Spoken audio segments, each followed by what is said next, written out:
Salam jumpa, Ibu Bapa, Saudara-saudari yang terkasih dalam Kristus.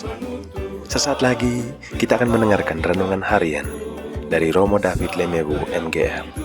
Mari kita siapkan hati dan selamat mendengarkan.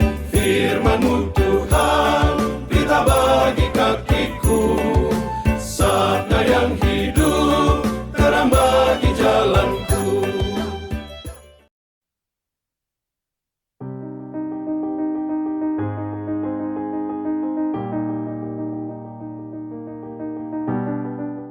Setibanya di tempat asalnya, Yesus mengajar orang-orang di situ di rumah ibadat mereka.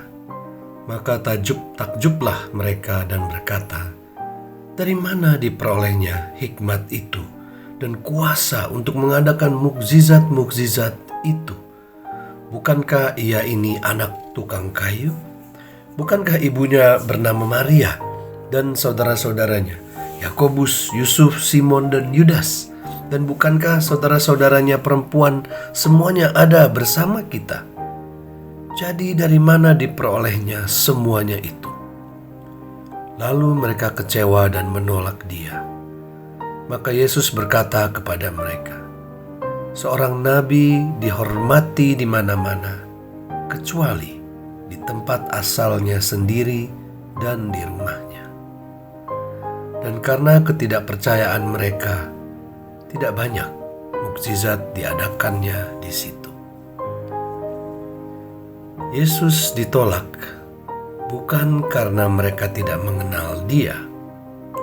Yesus ditolak karena mereka justru kenal dan dekat dengan saudara dan saudarinya, dengan keluarga besarnya.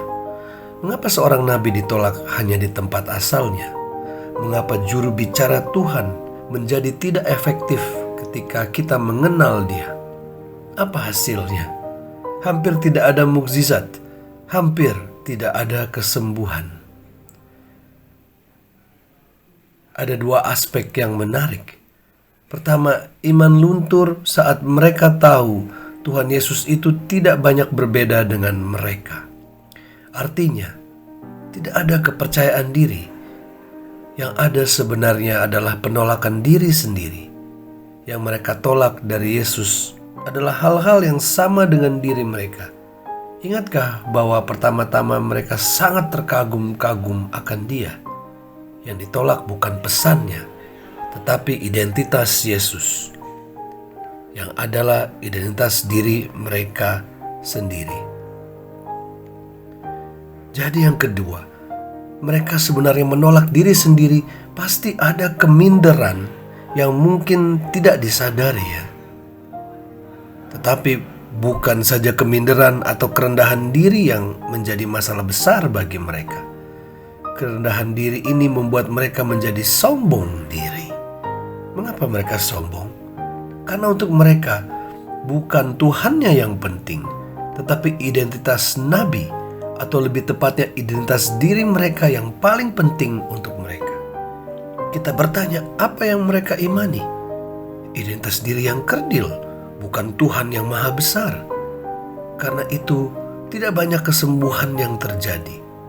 Harapan mereka hanyalah mentok pada kemampuan diri sendiri yang sangat terbatas. Kita perlu belajar dari kesalahan mereka. Contohnya saja, apakah vaksin Nusantara sudah diakui di tanah air kita?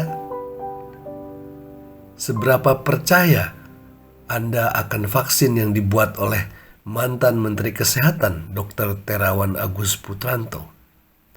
Anda bisa meneliti klaimnya, atau Anda bisa menilainya karena identitas beliau yang tidak jauh sama dengan Anda dan saya.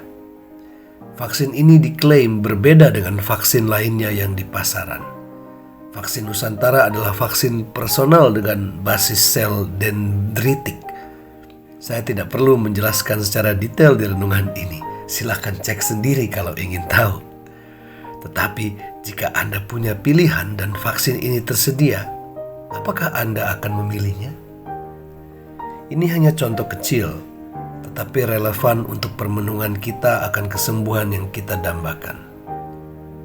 Banyak dari kita ingin sembuh dari COVID-19, termasuk saya.